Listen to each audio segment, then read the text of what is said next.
ఉపస్థితులు కలుగునుగాక. కూడి వచ్చిన మీ అందరికీ ప్రాతకాల శుభములు తెలియపరుస్తున్నాను. పరిశుద్ధ గ్రంథము నుండి లోకాసువార్త 8వ అధ్యాయము 4 నుంచి 8 వచన భాగాన్ని మరలా చదువుకున్నాము. జన సమూహము కూడి ప్రతి పట్టణము నుండి ఆయన యొద్దకు వచ్చుచుండగా ఆయన ఉపమాన రీతిగా ఇట్లనెను. విత్తువాడు తన విత్తనములు విత్తుటకు బయలువెళ్ళెను. అతడు విత్తుచుండగా కొన్ని విత్తనములు త్రోవ ప్రక్కను అది త్రొక్కబడిన కనుక ఆకాశ పక్షులు వాటిని మృంగివేసెను. మరికొన్ని రాతి నేలను పడి మొలిచి చెమ్మలేనందున ఎండిపోయెను. మరికొన్ని మొండ్ల పొదల నడుమ పడెను. మొండ్ల పొదల వాటితో మొలచి వాటిని అణిచివేసెను. మరికొన్ని మంచి నేలను పడెను. అవి మొలిచి నూరంతలుగా ఫలించలేను. ఈ మాటలు పలుకుచు వినుటకు చెవులు గలవాడు వినుగాక అని బిగ్గరగా చెప్పాడు. చిన్న ప్రార్థన చేసి దేవుడు తన పరిశుద్ధ వాక్యము మన వెనుకలో దీవించుగాక. ప్రార్థించుకున్నాం. ప్రేమ నమ్మకం గల మా ప్రియ పరలోకపు తండ్రి, పరిశుద్ధుడ, జీవాధిపతి, అద్భుతకరుడ, ఆలోచనకర్త, నీకే వందనములు, స్తోత్రాలయ్యా. గతగా 2 మాసముల నుంచి నా ప్రభ నీ కృపలో మమ్మల్ని వర్తింపజేసి నా తండ్రి 3వ మాసంలో నా ప్రభ ఈ దినం వరకు సజీవులుగా ఉంచి నీ మందిర ఆవరణంలో చేరి ఈ రీతిగా స్థుతించే భాగ్యం మాకు ఇచ్చినందుకు వందనాలు తండ్రి. ఇదిగో నా ప్రభ ఈ కూడికి ఏర్పాటు చేసిన బిడ్డలు దీవించండి. ఈ కూడికి ఆదరించి అంతవరకు మీరే క్రమంగా జరిపించుకోండి. నీ పక్షాన నిలబడిన నన్ను నీ నోటి బోరగా మాత్రమే వాడుకొని మీరే మహిమ, ఘనత, ప్రభావాలు పొందుకోమని నా తండ్రి ముందుగా పాటలు పాడి వాక్యం చదివిన ముందుగా నీ యొక్క ప్రేమను పొందడానికి వచ్చిన బిడ్డలందరిపై మీ మెండైన దేవుడు కృమ్మరించమని యేసు జీవం గల పరిశుద్ధ నామంలో ప్రార్థిస్తున్నాము తండ్రి, ఆమేన్. ఈ యొక్క ఉపమానం యేసు ప్రభు వారు జన సమూహము కూడి ప్రతి పట్టణము నుండి యేసు ప్రభు దగ్గరికి వస్తున్నప్పుడు ఆయన ఏం చేసే ఉపమాన రీతిగా చెప్తే అందరికి అర్థం కావాలని ఆయన కొన్ని ఉపమానాల ద్వారా ఆయన దగ్గరకు వచ్చే వాళ్ళందరికీ ఆయన వాక్యాన్ని బోధించేవాడు. ఈ వాక్య భాగంలో ఒక వ్యవసాయకుడు విత్తనములు విత్తుతూ తన పట్టణం తన ఆ యొక్క పొలములో ఆ విత్తనాలు విత్తడానికి బయలుదేరినప్పుడు అతడు ఆ విత్తనాలని చల్లుచున్నప్పుడు కొన్ని విత్తనాలంట త్రోవ పక్కన పడ్డవి, కొన్నేమో రాతి నేలను పడ్డవి, కొన్నేమో మొండ్ల పొదల్లో పడ్డాయి అన్నమాట. కొన్ని మంచి నేలను విత్తనాలు పడ్డవి, అవి నూరంతలుగా ఫలించాయి. అంటే మనం ఏలాగా బ్రతకాలి, ఏలాగా జీవించాలి, ఆయన ఈ ఫలము విత్తనములు ఆ ద్వారా ఆ యొక్క శిష్యులకు జన సమూహానికి అందరికీ ఉపమాన రీతిగా చెప్పాడు. కాబట్టి ఇక్కడ విత్తనం అంటే దేవుని వాక్యము. ఆది యందు వాక్యం ఉండెను, వాక్యము దేవుని యొద్ద ఉండెను, వాక్యము దేవుడే ఉండెను. కాబట్టి ఈ దినం మనం ఈ వాక్యాన్ని ఏ విధంగా చదవాలి, ఏ విధంగా మనం ఉండాలి అనేది ఇక్కడ నేను చెప్పాలని ఆశపడుతున్నాను. మొట్టమొదటిగా వాక్యాన్ని మనం నమ్మాలి. వాక్యానికి తర్వాత మనం వాక్యం వినాలి, వాక్యాన్ని నమ్మాలి, వాక్యానికి విధేయత చూపాలి, దేవుని వాక్యానికి మనల్ని మనం అప్పగించుకోవాలి, దేవుని వాక్యాన్ని మన హృదయంలో భద్రపరుచుకోవాలి, ఆఖరిగా వాక్యానుసారంగా మనము జీవించాలి. మనము వాక్య వినివారు మాత్రమే దాన్ని విడిచిపెట్టకుండా మనము ఆ వాక్యాన్ని హృదయంలో భద్రపరుచుకుని వాక్యానుసారంగా జీవించే విధంగా ఉండాలి. ఇక్కడ మొట్టమొదటి పాయింట్ ఏంటంటే మనము దేవుని వాక్యాన్ని వినాలి. లోకాసువార్త 8వ అధ్యాయము 12వ వచనములో త్రోవ పక్కన ఉండేవారు వారు వినువారు కానీ నమ్మి రక్షణ పొందకుండానట్లు అపవాది వచ్చి వారి హృదయములో నుండి వాక్యం ఎత్తుకొని పోవును. ఇక్కడ ఒక వ్యవసాయదారుడు వేరుశనగ మొక్కలను అలాగే విత్తనాలు కొన్ని విత్తనాలను వర్షం కోసం ఎదురు చూసి వర్షం పడగానే అవన్నీ దున్ని ఆ విత్తనాలన్నీ చల్లుతాడు. అవి మొలకెత్తే వరకు ఆ పొలం చుట్టూ తిరుగుతూ ఉంటాడు. విత్తనం మొలకెత్తిన తర్వాత వాటితో పాటు కలుపు మొక్కలు కూడా వస్తాయి, అవన్నీ తీసివేస్తాడు. తర్వాత జాగ్రత్త పడతాడు అన్నమాట. అవసరాన్ని బట్టి నీరు పెడతాడు ఆ విత్తనాలకి, తర్వాత ఎరువు పెడతాడు. పంట వచ్చే వరకు కాచుకొని కూర్చుంటాడు. పక్షులు తీసుకెళ్తాయేమో, ఏమైనా జంతువులు వస్తాయని కంచె వేస్తాడు. అలాగే ఆ యొక్క పొలం గురించి ఈ లోకంలో వ్యవసాయదారుడు అంత కష్టపడుతున్నాడే విత్తనము ఆ పంట కోసము. అలాగే మనం ప్రతిదినము వాక్యం వింటున్నాము. మన హృదయాల్లో పడిన దేవుని వాక్యం అనే విత్తనాన్ని మనం ఎలా జాగ్రత్తగా ఉండాలి? ఎవరో వచ్చి చెప్తున్నారు, వింటున్నాము, వెళుతున్నాము, దేవుడు మనకి ఇచ్చిన మహాభాగ్యం అనుకుంటున్నాం. కానీ ఆ హృదయంలో పడిన వాక్యాన్ని మనం ఏ విధంగా ఆచరిస్తున్నాము? జాగ్రత్త పడుతున్నామా? అప్పటికప్పుడే విని వెళుతున్నామా? అలాగే దేవుని వాక్యాన్ని మనం శ్రద్ధగా వినాలి. దానిలో ఆ యొక్క సారాన్ని మనం గ్రహించాలి. ఎప్పుడైతే మనం భయభక్తులతో వాక్యం వింటామో ఆ యొక్క విశ్వాసం కలుగుతుంది. దేవుని యందు వినుట వలన విశ్వాసం కలుగుతుంది. కాబట్టి ఆ విశ్వాసం మనలో వృద్ధిపరచాలంటే మనకేం కావాలి? హృదయంలో వాక్యం వినాలి. కాబట్టి మన వాక్యాన్ని నమ్మాలి, వినాలి. విత్తువాని ఉపమానంలో కొన్ని విత్తనాలు రావు పక్కన పడ్డాయి. పక్షులు వచ్చి వాటిని ఏం చేశాయి? ఎత్తుకుని పోయాయి. అలాగే ఈ దినాలలో చాలా మంది వాక్యాన్ని వింటున్నారు, కానీ లోబట్టం వల్ల అలవాటు ప్రకారం బైబిల్ తీసుకొని అలవాటు ప్రకారం మందిరాలకు వస్తున్నారు, వింటున్నారు. అదొక అలవాటుగా మారింది, కానీ ఆ వాక్యానికి లోబడడం లేదు. వీరు ఎలాంటి వారంటే త్రోవ పక్కన ఉంటారు. వీళ్ళు వాళ్ళని బ్రెంగడానికి, బయటికి తీసుకురావడానికి సాతానుడు పొంచి ఉంటాడు.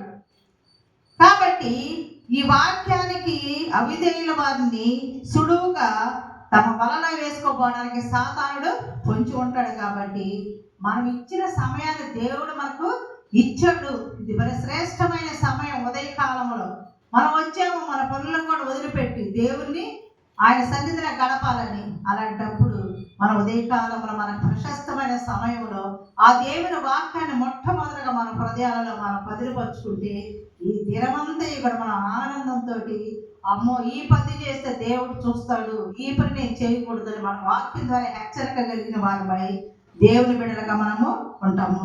ఇక్కడ మా లూకా సువార్త 18వ అధ్యాయంలో, లూకా సువార్త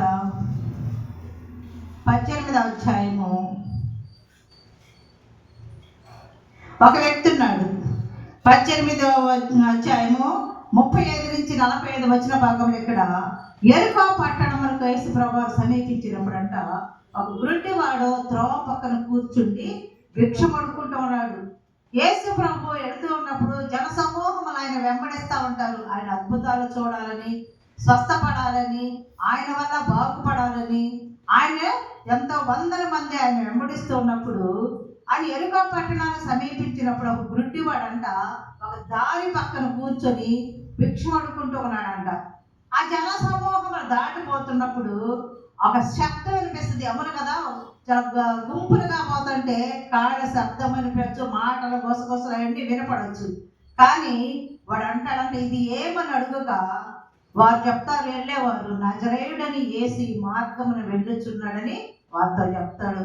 ఏంటి యేసు ప్రభువారు నజరేయుడని యేసు వెళుతున్నాడు అని అడిగినప్పుడు వాడు అప్పుడు అంటాడు, యేసు దావీదు కుమారుడా నన్ను కరుణించమని కేకల వేస్తాడు. యేసు అక్కడే నన్ను కాపాడేది అని చెప్పి, యేసు దావీదు కుమారుడా నన్ను కరుణించమని కేకలు వేసినప్పుడు ముందర నడిచే వాళ్ళందరూ గర్తిస్తారు, ఏంటి నువ్వు కేకలు వేస్తున్నావేంది, అరవద్దని. వాడు ఆ మాటలు చెప్పండి మరి ఎక్కువగా దావీదు కుమారుడా నన్ను కరుణించమని కేకలు వేస్తాడు. అప్పుడు యేసు ప్రభు నిలిచి అంటాడు, వానిని తన యొద్దకు తీసుకొని రమ్మని చెప్తారనమాట. వాడి దగ్గరకు రాగానే యేసు ప్రభు అంటాడు, నేను నీకేమి చేయగోరుచున్నావు, నేనేం చేయాలి నీకు, ఎందుకు ఏం కోరుకుంటున్నావు అన్నప్పుడు వాడు అంటాడు, ప్రభువా చూపు పొందగోరుచున్నాను అన్నాడు అడుగుతాడు. అప్పుడు యేసు ప్రభు అంటాడు, చూపు పొందము, నీ విశ్వాసము నిన్ను స్వస్థపరచునని వారితో చెప్పాను అంటాడు. నీ విశ్వాసం విశ్వసించినట్లయితే నీకు కలుగుతుంది. కాబట్టి నువ్వు పొందేది, నువ్వు కోరుకున్నది ఏంటి, చూపు. కాబట్టి నువ్వు చూపు పొందము, నీ విశ్వాసమే నిన్ను స్వస్థపరుస్తుందని చెప్తున్నాడు. అలాగే యెరికో పట్టణంలో వాడు ఆ త్రోవ పక్కన ఉన్నప్పటి కాలము భిక్షగాడుగానే ఉన్నాడు. కానీ యేసుక్రీస్తు నిలుచున్న ఆ త్రోవలకు వచ్చినప్పుడు వాడు ఏం పొందాడు, చూపు పొందాడు. పొంది ఊరుకుండలా మరి యేసు ప్రభువాన్ని వెంబడించాడు. అలాగే మనకు కూడా దేవుడు ఎన్నో మేళ్ళు చేస్తూ ఉంటాడు. అవన్నీ మనం మర్చిపోయి ఆయన విడిచిపెట్టకూడదు. ఆయన వెంబడించే బిడ్డలుగా ఉండాలి. మనం రాత్రంతా నిద్రపోయి ఉదయాన్నే లేచేబట్టే ఆయన కృప. కాబట్టి మనం ఆయన వెంబడించి ఆయన బిడ్డలంగా మనము ఉండాలి. అలాగే యోహాను సువార్త 10:27లో కూడా, యోహాను సువార్త 10:27వ వచనము 28వ వచనములో, నా గొర్రెలు నా స్వరము వినును, నేను వాటిని ఎరుగుదును, అవి నన్ను వెంబడించును, నేను వాటికి నిత్య జీవం ఇచ్చుచున్నాను కనుక అవెన్నటికీ నశింపవు, ఎవడును వాటిని నా చేతిలో నుండి అపహరింపడు. అలాగే దేవుని స్వరము వినే బిడ్డల గురించి చెప్తున్నాడు. నా గొర్రెలు నా స్వరము వినును, వాటిని నేను ఎరుగుదును, అవి నన్ను వెంబడించును. అంటే దేవుని బిడ్డల్ని దేవుడు కాచి కాపాడతాడు. వెంబడించే బిడ్డలుగా ఉంటే ప్రతిదీ కూడా ఆయన తెలుసు. ఎవరైతే ఆయనను వెంబడిస్తారో నిత్య జీవం ఇస్తానంటున్నాడు. ఎవరు కూడా, ఏ సాతానుడు కూడా నా చేతిలో ఉండి నా గొర్రెలను అపహరింపడు. కాబట్టి ఆయన చేతిలో మనం భద్రంగా ఉండాలంటే ఆయన వాక్యాన్ని మనం వినేవరముగా ఉండాలి. ప్రభు చెప్తున్నాడు, ఇప్పుడు ఆయన స్వరము మనం వినినా వినకపోయినా, విడిచిపెట్టినా కానీ ఒక దినం వస్తుందంట. విడిచిపెట్టిన ఒక దినం వస్తుంది, కానీ దేవుని కుమారుని శబ్దము విను గడియ వస్తుంది. కాబట్టి ఆ యొక్క దేవుని మాట వినేవారు, లోబడేవారు ధన్యులు. ఈ దినాన్ని కూడా మనం లెక్క అప్పచెప్పాలి. పలానా సమయంలో దేవుని వాక్యము మీకు బోధింపబడినది, ఎంతమంది మారు మనసు పొందేది, ఎంతమంది దేవుని బిడ్డలకు ఇష్టలుగా ఉన్నారు అన్న సమయంలో మనము లెక్క అప్పచెప్పవలసి ఉన్నది. అలాగే యోహాను సువార్త 5:24లో కూడా, యోహాను సువార్త 5:24 వచనంలో, నా మాట విని నన్ను పంపిన వాని యందు విశ్వాసం ఉంచువాడు నిత్య జీవము కలవాడు, వాడు తీర్పులోనికి రాక మరణములో నుండి జీవములోనికి దాటి ఉన్నాడని మీతో నిశ్చయముగా చెప్పుచున్నాను. ఆయన మాట విని, ఆ దేవుని యొక్క మాట వినాలి. ఆయన కుమారుని విశ్వాసం ఉంచువాడంట, వాడు మరణములో నుండి జీవములోనికి దాటి ఉన్నాడు. కాబట్టి మన మరణం కాకుండా ఆ సాతాను చేతిలో ఉండకుండా ఉండాలంటే కుమారుని మనం విశ్వసించాలి. తన ఏకైక కుమారుని నీ కొరకు నా కొరకు ఆయన ఇక్కడ పంపాడు. కాబట్టి ఈ లోకానికి ఆ కుమారుని మనము విశ్వసించాలి.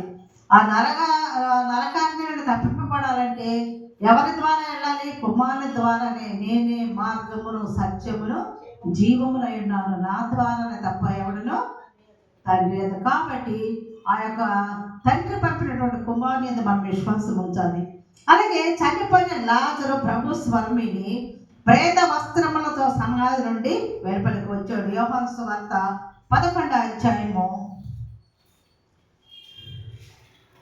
యోహాను సువార్త 11వ అధ్యాయము 39వ వచనంలో ఇక్కడ యేసు రాయి తీసివేయడని చెప్పగా, చనిపోయిన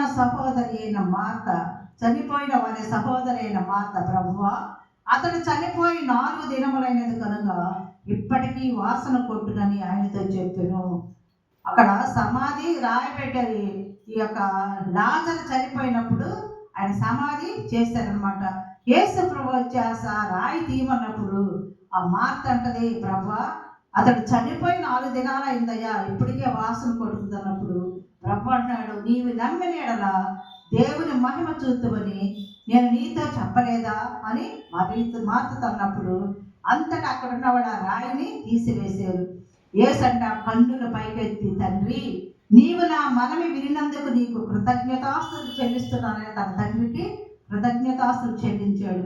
నీవెల్లప్పుడూ నా మనవి వినుచున్నావని నేను ఎరుగుదురు, కానీ నీవు నన్ను పంపితవని చుట్టూ నిలిచి నీ జనసమూహము నమ్మునట్లు వారి నిమిత్తము ఈ మాట చెప్పిదనను. ఎప్పుడైతే ఆయన తండ్రికి కృతజ్ఞతాస్తులు చెల్లించి అప్పుడున్నాడు, లాజరు బయటికి రమ్మని చెప్పగానే చనిపోయిన లాజరు కాళ్ళు చేతులు ప్రేత వస్త్రముతో కట్టబడిన వాడే వెలుపలికి వచ్చెను. అతని ముఖమునకు రుమాలు కట్టి ఉండెను. అతను యేసు, మీరు అతని కట్లు విప్పిపోనీడని వారితో చెప్పాడు. ఆ యొక్క చనిపోయిన లాజరు కూడా ప్రభు స్మరణ వినగానే బయటకు వచ్చాడు. అలాగే నాగేని ఎదవరాలి చనిపోయిన కుమారుడు కూడా ప్రభు స్వరము విని పాట మీద లేచి నిలబడ్డాడు. కానీ ఇలా మృతులైన వారు ప్రభు స్వరము విన్నారు, లేస్తున్నారు, కానీ జీవించుచున్న అనేకులు ఆయన స్వరం వినడం లేదు. అంటే వింటున్నారు కానీ విన్న దానిని వాళ్ళు ఆచరించడం వల్ల ఎన్నో ప్రకారం వాక్యానుసారంగా వాళ్ళు జీవించడం లేదు. కాబట్టి వాక్యాన్ని శ్రద్ధగా వింటే పరిశుద్ధాత్మ దేవుడు రక్షణ కార్యాన్ని జరిగిస్తాడు. మన వాక్యాన్ని వింటే మనకి ఎన్ని లాభాలు, ఆయనకి లోబడితే ఎన్ని లాభాలు. మనం మా నామకాంతంగా వస్తూ వింటున్నాము కానీ వదిలిపెడితే ఎలా ఉంటుంది? ఎన్నో నష్టాలు. మన జీవితమే ఆ యొక్క నిత్య నరకాగ్నిలో పడుతుంది. కాబట్టి నమ్మి ఆయన యందు విశ్వాసం ఉంచి ఆ నిత్య జీవాన్ని పొందిపెట్టేలాగా మనము ఉండాలి. ఇక్కడ అపోస్తల కార్యములు 8వ అధ్యాయము, అపోస్తల కార్యములు గ్రంథము 8వ అధ్యాయము 36 నుంచి 40 వచ్చిన భాగాలు ఇక్కడ మనం చూసినట్లయితే, ఇక్కడ ఐతోపీయుడైనటువంటి నపుంసకుడు ఫిలిప్పు చెప్పిన యేసును గురించిన సువార్త విని మారు మనసు పొందాడు. అప్పటికప్పుడే బాప్తీసు కూడా తీసుకున్నాడు. ఎలాంటంటే, ప్రభు దూత నీవు లేచి త్వరగా దక్షిణముగా వెళ్ళి యెరూషలేము నుండి గాజాగపు అరణ్య మార్గమును కలుసుకోమని ఫిలిప్పుతో చెప్పగా అతడు లేచి వెళ్ళెను. అంటే ఫిలిప్పుకు దూత ద్వారా ఆజ్ఞ అనమాట. నీవు లేచి త్వరగా వెళ్ళు, యెరూషలేము నుండి గాజాగపు అరణ్య మార్గం కలుసుకోమని చెప్పినప్పుడు అప్పుడు లేచి వెళ్ళిపోయాడు ఫిలిప్పు. అప్పుడు ఐతోపీయుల రాణి అయిన కందకే క్రింద మంత్రి అయి ఆమె యొక్క ధనాగారం అంతటికి మీద ఉన్న ఐతోపీయుడైన నపుంసకుడు ఆరాధించుకోవడానికి యెరూషలేమునకు వచ్చి ఉన్నాడు. అతను తిరిగి వెళ్ళుచు తన రథం మీద కూర్చుండి ప్రవక్త అయిన యెషయా గ్రంథము చదువుతూ ఉన్నాడు. ఆరాధించుకున్నాడు. మళ్ళా వెళుతూ రథం మీద కూర్చొని ఆ ప్రవక్త అయిన యెషయా గ్రంథం చదువుతున్నప్పుడు అప్పుడు ఆత్మ ఫిలిప్పుతో అంటది, దగ్గరకు పోయి రథం దగ్గరికి వెళ్ళి ఆయన చదువుకున్న చూచి నీవు చదువుచున్నది గ్రహించుచున్నావా అని అడుగుతాడు. అప్పుడు నీవు చదివినది గ్రహించున్నావా అని అడగగా అప్పుడు ఆయన అంటున్నాడు, ఎవరైనాను నాకు త్రోవ చూపుకుంటే ఎలాగో గ్రహింపగలని చెప్పి రథం ఎక్కి నాతో కూర్చో, నాకు అవన్నీ చెప్పమన్నప్పుడు ఫిలిప్పు అతనితో కూడా కూర్చొని అతను లేఖములో చదువుతున్న భాగం ఏంటంటే, ఆయన గొర్రె వలె వదకు తేబడిను, బొచ్చు కత్తిరించు అని ఎదుట గొర్రె పిల్ల ఏలాగూ మౌనముగా ఉండినో అలాగే ఆయన నోరు తెరవకుండెను. ఆయన దీనత్వమును బట్టి ఆయనకు న్యాయ విమర్శ దొరకకపోయేను. ఆయన సంతానము ఎవరు వివరింతురు, ఆయన జీవము భూమి మీద నుండి తీసివేయబడినది అని చదువుతూ ఉన్నాడు అనమాట.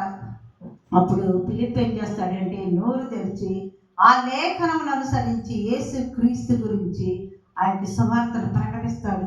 నాకు అర్థములే కాలేదు చెప్పమన్నప్పుడు ప్రభు గురించి సువార్త ప్రకటించినప్పుడు వారు మాట్లాడుతూ ఉన్నప్పుడు ఆ త్రోవలో నీళ్లను ఒక చోటకు వచ్చినప్పుడు నపుంసకుడు అంటాడు, ఇగో నీళ్లు, నాకు బాప్తిస్మం ఇచ్చుటకు ఆటంకమేమని అడిగి రథము నిలుపమని చెప్పినప్పుడు ఫిలిప్పు నపుంసకుడు ఇద్దరు ఆ నీళ్ళలోకి దిగి వెళ్ళారనమాట. అప్పుడు వాళ్ళిద్దరికి ఆయన ఫిలిప్పు అతనికి బాప్తిస్మం ఇచ్చాడు.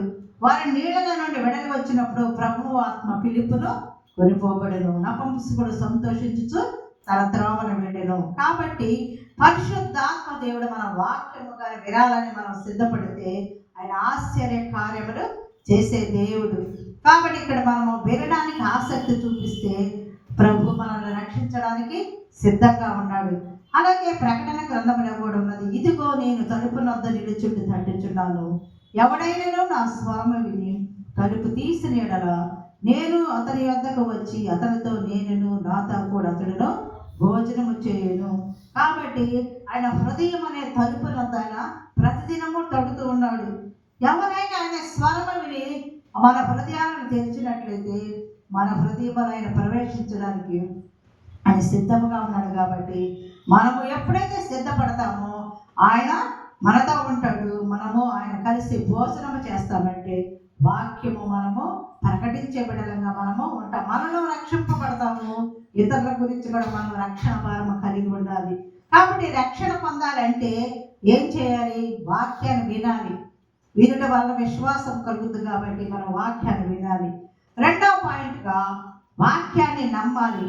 యోహాను సువార్త 20వ అధ్యాయము 29వ వచన భాగంలో యోహాను సువార్త 20 29. యేసు, నీవు నన్ను చూచి నమ్మితివి, చూడక నమ్మిన వారు ధన్యుడని వారితో చెప్పాను. అంటే ఇక్కడ హెబ్రీ పత్రికలో కూడా ఉంది. ప్రభు అంటున్నాడు, చూచి నమ్మిన వారి కంటే చూడక నమ్మిన వారే ధన్యులు. దీనినే మనం విశ్వాసం అంటాము. హెబ్రీ 11:1 కూడా, విశ్వాసం అన్నది నిరీక్షింపబడి వాటి యొక్క నిజ స్వరూపమును అదృశ్యమై ఉన్నవి ఉన్నట్టు రుజువునై ఉన్నది. కాబట్టి ఈ అధ్యాయం అంతా కూడా విశ్వాస యోధుల యొక్క జాబితా. హెబ్రీ పత్రిక అంటే విశ్వాస వీరుల గురించి వ్రాయబడి ఉన్నది. కాబట్టి దేవుడు మాటతో సృష్టిని చేశాడు, అవునా కాదా? మనం నమ్ముతాం, ఆయన మాటతోనే చేశాడు. అలాగే యేసు కన్యకైన మరియకు జన్మించాడని వాక్యం చెబుతుందా? మనం నమ్ముతున్నామా లేదా? నమ్ముతున్నాము. ఆయన ఇప్పుడు తండ్రి కుడి పార్శ్వమున కూర్చుని ఉన్నాడు అని వాక్యం చెబుతుంది. ఆయన ఏం చేస్తున్నాడు? నీ కోసము నా కోసము విజ్ఞాపన ప్రార్థన చేస్తున్నాడు. కానీ అదే వాక్యము ఆయన తిరిగి వస్తాడని, ఆయన యందు నిద్రించిన వారిని దేవుడు లేపుతాడని అని చెప్తుంటే మనం నమ్ముతున్నామా? నమ్మితే ఎందుకు నిర్లక్ష్యంగా ఉంటున్నాము? వాక్యానుసారం ఎందుకు జీవించడం లేదంటే మనం వినువారం మాత్రంగా ఉంటున్నాము, కానీ దాని హృదయంలో మనము బదిలిపరచుకోవడం లేదు. వాక్యం కంటే లోకాన్ని మనం ఎక్కువగా ప్రేమిస్తున్నాం కాబట్టి మన పరిశుద్ధ వాక్యాన్ని మనం వినాలి, చదవాలి. ఆ వినుట క్రీస్తుని గురించి మాట వల్ల కలుగుతుంది. కాబట్టి ప్రభు త్వరగా రానయ్యున్నాడు. కాబట్టి మనం వాక్యాన్ని విని రక్షణ పొందిన వారి జాబితాలో మనము ఉండాలి. కాబట్టి ఈ సమయాన్ని దేవుడు నీకు నాకు శ్రేష్టమైన సమయాన్ని ఇచ్చాడు. కాబట్టి ఈ సమయంలో మనకు దేవుని వాక్యము అనే విత్తనాన్ని మన హృదయంలో పెట్టుకొని చెప్పేవారు, దేవుడి అవకాశాన్ని ఎవరు వినడానికి కూడా, ముందు రోజుల్లో బైబిల్ కూడా ఉన్నదంట, వాక్యం చెప్పేవారు కూడా కరువైపోతారంట. ఆయన రాకడెప్పుడో మనకు తెలియదు. కాబట్టి మనం మెలకువగా ఉండాలి, ప్రార్థిస్తూ బైబిల్ చదువుకుంటూ దేవుడికి ఇష్టమైన బిడ్డలుగా జీవించాలని ఈ సమయాన్ని ఉదయకాలం దేవుడు మనకు అనుగ్రహించాడు. అలాగే రెండవదిగా వాక్యానికి విధేయత చూపాలి. లోకాసువార్త 8వ అధ్యాయము, లోకాసువార్త 8:15 భాగంలో, మంచి నేల నుండి విత్తనమును పోలిన వారు ఎవరనగా యోగ్యమైన మంచి మనసుతో వాక్యము విని దానిని అవలంబించి ఓపికతో ఫలించువారు. వాళ్ళు ఎవరంటే మంచి నేలన పడిన వారంటే యోగ్యమైన మంచి మనసు వాక్యాన్ని వినేవారు, దానిని అనుసరించేవారంట. వాళ్ళే ఫలిస్తారు. ఇక్కడ అపోస్తుడైన పౌలు గురించి మనం చెప్పుకోవచ్చు. ఆయన సౌలుగా ఉన్న దినాలలో విశ్వాసులను, స్త్రీలను, పురుషులను ఆయన హింసించేవాడు. అపోస్తల కార్యముల గ్రంథములో కూడా వ్రాయబడి ఉన్నది. అపోస్తల కార్యముల గ్రంథంలో 8వ అధ్యాయంలో కూడా ఆయన ఎలాంటి వాడంటే,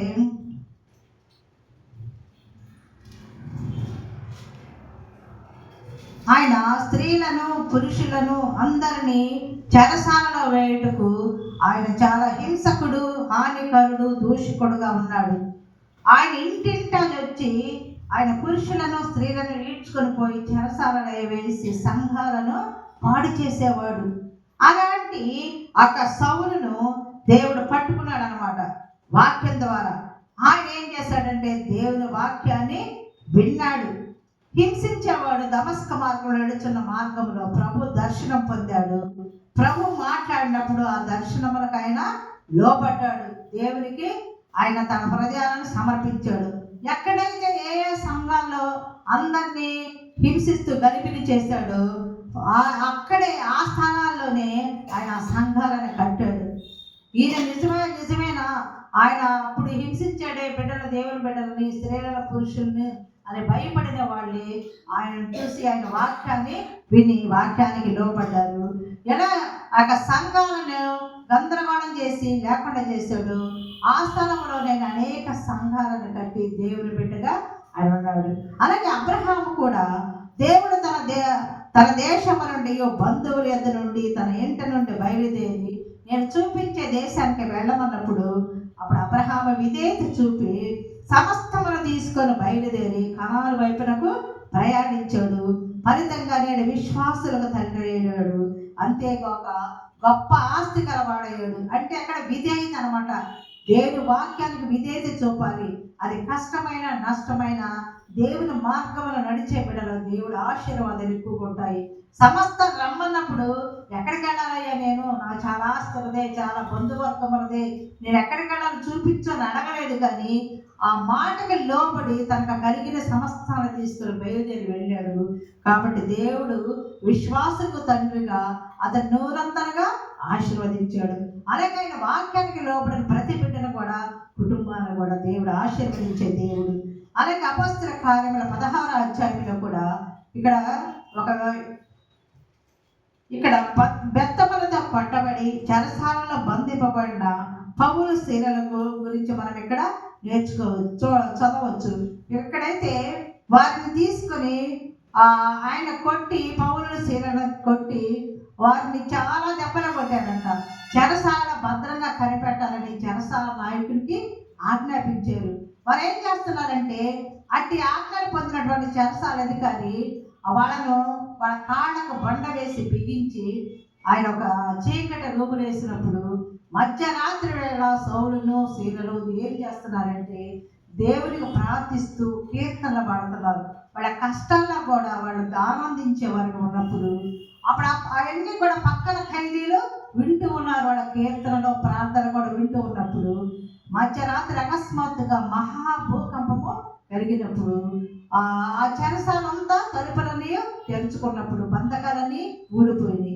అదే జైలులో ఉన్న వాళ్ళు ఏం చేస్తారు, తప్పించుకొని వెళ్ళిపోతారు. కానీ పౌలు శీలలు తప్పించుకోకుండా అక్కడే ఉన్నారు. ఇంతలో చెరసాల నాయకుడు మేలుకొని ఆ తలుపులన్నీ తెరిచిండడు చూసి అందరు పారిపోయారనుకొని ఆయన ఏం చేస్తాడంటే తనను తాను చంపుకోవడానికి ఆయన సిద్ధపడ్డాడు. అప్పుడు పౌలు అంటున్నాడు, నువ్వే హాని చేసుకునవద్దు, మేమందరం ఇక్కడే ఉన్నామని బిగ్గరగా చెప్తాడు. చెప్పగానే అప్పుడు ఆయన ఏం చేస్తాడంటే, అయ్యారా రక్షణ పొందడానికి నేనేం చేయవని అంటాడు. చూసావా, వాళ్ళ ప్రవక్తలను బట్టి వీళ్ళు దేవుని బిడ్డలు అని, అయ్యా నేను రక్షణ పొందాలంటే నేనేం చేయాలని అడిగినప్పుడు వాడు అన్నారు, అందుకు వారు ప్రభువుని యేసునందు విశ్వాసం ఉంచుము, అప్పుడు నీవును నీ ఇంటి వారును రక్షణ పొందు. ఏం లేదు, మన విశ్వాసం ఉంచడమే మనకు రక్షణ అనుగ్రహించే దేవుడు మనకు సిద్ధంగా ఉన్నప్పుడు ఆ రాత్రి ఆ గడియలేడు అతడు వారి గాయాలన్నీ కడిగాడంట నాయకుడు. వెంటనే అతడు తన ఇంటి వారందరం కూడా ఆయన రక్షణ పొందడమే కాకుండా ఆయన కుటుంబం అంతా రక్షణ పొందింది. వాడి ఇంటికి తీసుకెళ్ళి భోజనం పెట్టి దేవుని యందు విశ్వాసం ఉంచిన వాడైతే మా ఇంట్లో కూడా ఉండమని చెప్పారు. ఆ కుటుంబం అంతా కూడా ఆనందించారు. అలాగే మనము విశ్వసించి మన కుటుంబాలను కూడా మనం రక్షణలో గడిపే బిడ్డలుగా మనము ఉండాలి. ఇక్కడ సమరయ స్త్రీ ఒక ఆమె ఉన్నది. యోహాను సువార్త 4వ అధ్యాయంలో అక్కడ యేసు ప్రభువారి శిష్యులు ఈ 13 మంది 70 మైళ్ళు అంటే 112 కిలోమీటర్లు ఆ యొక్క ఊరికి వచ్చి ఆ మొక్కదాని గురించి రక్షణ ఇవ్వడానికే యేసు ప్రభు అక్కడికి వచ్చి ఆ సమరయ దగ్గరకు, సుఖారైన బావ దగ్గర దాహంకి ఇవ్వమన్నప్పుడు నేను ఎలా ఇచ్చేదని అన్నప్పుడు ఆమె కొద్ది సంభాషణలోనే ఆమె ఆ పాపాలను ఒప్పుకొని రక్షణ పొంది ఆ కొండ విడిచిపెట్టి ఊరిలోనికి వెళ్ళి ఏం చెప్పింది, నేను చేసినవన్నీ చెప్పిన మనుషులు చూడండి, ఆయనే రక్షకుడు, ఆయనే మెస్సయ్య అని మొట్టమొదటి సువార్తికురాలిగా ఆమె పొందిన మేళ్ళన్నీ కూడా ఊరిలో చెప్పినప్పుడు ఆ ఊరిలో స్త్రీలందరూ చాలా మంది రక్షణ పొందారంట. చూడు, ఒక్క స్త్రీ తన పాపాన్ని విడిచిపెట్టినది ప్రభుతో సంభాషించినప్పుడు అందరికీ సువార్త ప్రకటించిన ఒక మిషనరీగా వెళ్ళింది. అలాగే మనము కూడా దేవుని వాక్యాన్ని విని ఇతరులకు ఒకళ్ళకన్నా చెప్పగలిగి ఇతరుల రక్షణలోకి నడిపించే బిడ్డలుగా మనము ఉండాలి. అలాగే వాక్యానికి విధేయత చూపినటువంటి లూదియా కూడా ఆమె పౌలు మాటలు విన్నది. ఆమె ఎప్పుడైతే వినడానికి సిద్ధపడిందో ప్రభు ఆమె హృదయాన్ని తెరిచాడు కాబట్టి దేవుని వాక్యాన్ని విన్నది. ఆమె కుటుంబం కూడా రక్షణ పొందింది. కాబట్టి మనం కూడా ఈ వాక్యంలో మనం తెలుసుకోవాల్సింది ఏంటంటే, మనము రక్షణ కాదు కానీ మన కుటుంబం, మన మిత్రులు, మన బంధువులు, మన రక్త సంబంధికులు కూడా రక్షణకు మనం కారకులుగా మనం ఉండాలి. కాబట్టి మన ప్రభువుని చూసుకున్నట్లయితే ఆయన విధేయత చూపాడు. ఎలాగంటే ఆయన కుమారుడైండు కూడా తాను పొందిన శ్రమల వలన విధేయత నేర్చుకున్నాడు. ఆయన ఏ తప్పు చేశాడని, ఏ పాపం చేశాడు? నీవు చేసిన తప్పు, నేను చేసిన తప్పు, మన పాపాల వలన ఆయన తన మీద వేసుకున్న శిలువ యాగములో ఆయన బలి అయిపోయాడు. ఆ విలువైన రక్తాన్ని కల్వరి శిలువలో కార్చాడు. నేను ఈ భరించలేను, నాకు వద్దంటే తండ్రి ఒప్పుకుంటాడుగా. కానీ తండ్రి ఆజ్ఞకు ఆయన లోబడి విధేయత చూపి ఆయన చనిపోవడానికే మానవ అవతారంలో ఈ లోకానికి వచ్చి ఆ కల్వరి శిలువలో యాగముగా అయ్యాడు. కాబట్టి మనకు విధేయత చూపే వారందరికంటే యేసు ప్రభువే తన విధేయత చూపాడు. కాబట్టి ఆయన విధేయతను మనం నేర్చుకోవాలి. అలాగే 4వదిగా దేవునికి మనల్ని మనం అప్పగించుకోవాలి. రామ 6:13 కూడా మిమ్మల్ని మీరే దేవునికి అప్పగించుకొనుడి, మీ అవయవములను నీతికి సాధనములుగా దేవునికి అప్పగించుకొనుడి. మన అవయవాలంట మనము నీతికి సాధనాలుగా వాడుకోవాలి. నా శరీరము, నా కాళ్ళు, నా చేతులు, నా కళ్ళు నా ఇష్టం అంటే ఎక్కడికి వెళ్తావు? నిత్య నరకాగ్నికి వెళ్తావు. కాబట్టి ఆజ్ఞ అతిక్రమణ పాపము, పాపం వల్ల వచ్చే జీతము మరణం. కాబట్టి ఈ మరణము ద్వారా అగ్ని జ్వాలలో యాతన పడాలి. కాబట్టి ఆ శిక్ష నుండి విడిపింపబడాలంటే మనం భరించవలసిన శిక్షను ప్రభు తన మీద వేసుకొని మనల్ని విడిపించాడు. కాబట్టి మనం ఏం చేయాలి? ఈ దేవుని వాక్యాన్ని విని నమ్మి విధేయత చూపితే ఆయనకు మనలో అప్పగించుకున్నట్లయితే ఆ శిక్ష నుండి మనము తప్పింపబడతాము. మన శిక్ష, మన శాపాలు, మన పాపాలను తన మీద వేసుకున్నాడు. కాబట్టి మనం చేయాల్సింది ఏంటంటే వాక్యాన్ని నమ్మాలి. దేవుని బిడ్డలుగా ఉండడానికి మనం నిర్ణయం తీసుకోవాలి. అదే కొరింథీ మొదటి పత్రిక 6:19-20 కూడా మీ దేహము దేవుని వలన మీకు అనుగ్రహింపబడి మీలో ఉన్న పరిశుద్ధాత్మక ఆలయం ఉన్నదని మీరు ఎరుగురా.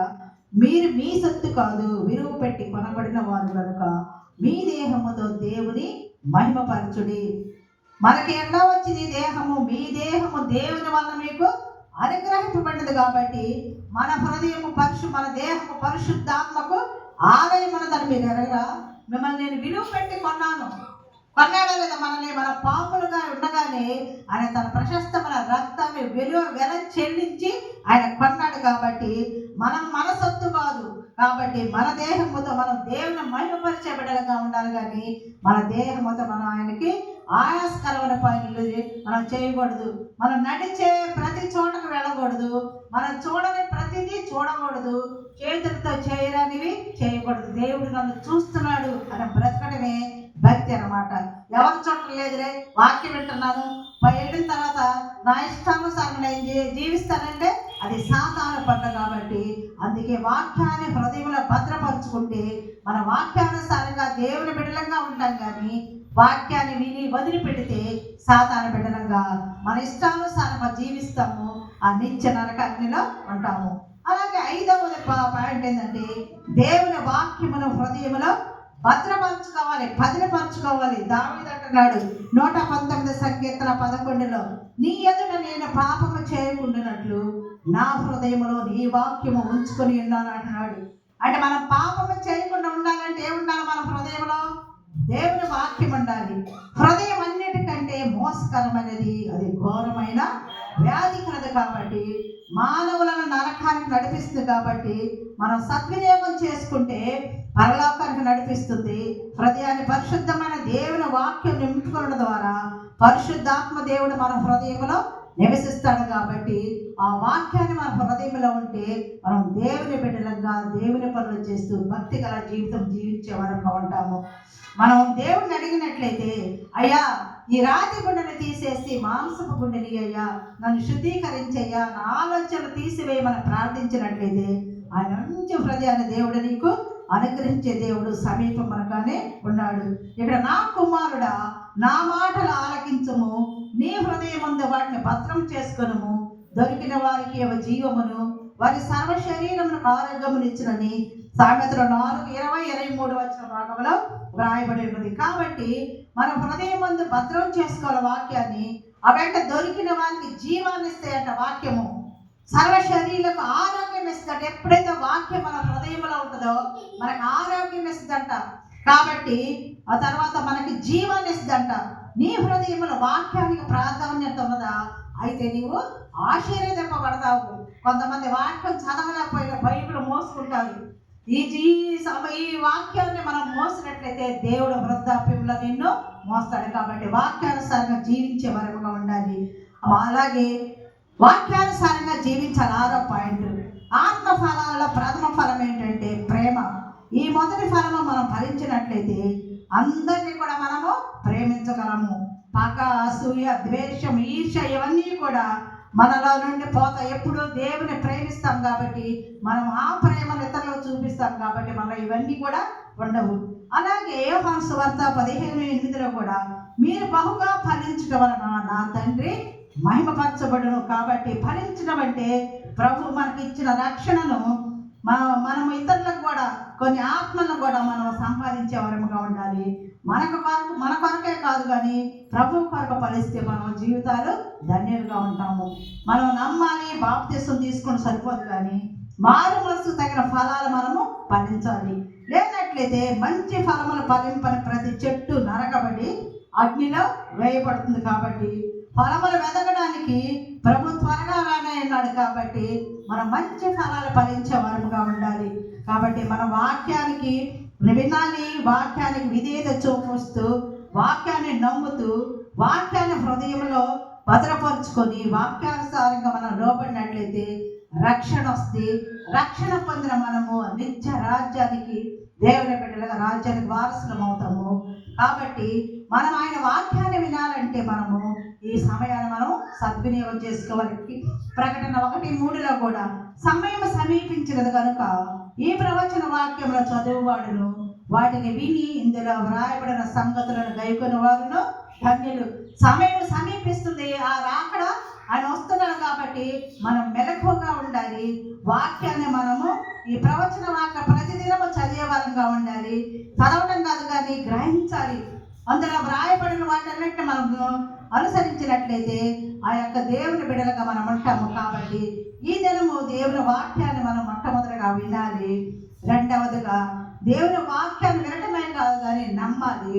మూడవ పాయింట్గా దేవునికి మనము అప్పగించుకోవాలి.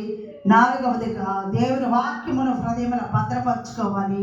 వాక్యానుసారంగా మనం ఫలించినట్లయితే ఆ ఫలముల కోసం దేవుడు ఎదురు చూస్తున్నాడు. కాబట్టి ఫలించి ఆయన బిడ్డలంగా ఉండడానికి ఈ యొక్క సమయాన్ని దేవుడు మనకి ఇచ్చాడు. కాబట్టి ఎప్పటి నుంచే మనము ఈ లెంట్ డేస్లో ఉంటున్నాము. 24 దినాలు అయిపోయినది, 25వ దినంలోకి వచ్చాము. ఎందుకంటే మనల్ని మనం పరిశీలన చేసుకొని ఆయనకు అయిష్టమనేది మన హృదయంలో తీసివేసుకొని ఆయన ఇష్టపెట్టిన బిడ్డలుగా మన నుండి ఫలించినట్లయితే ఆయన ఎక్కడుంటాడో ఆయన రాజ్యంలో, నిత్య రాజ్యంలో మనం ఉంటాం. కాబట్టి నేను ఈ వాక్యానికి లోపడాలని నేను కోరుకుంటూ ఈ మాటలు నేను ముగిస్తున్నాను. దేవుడి కొద్ది వాక్యమును దీవించుగా ప్రార్థించుకున్నాను.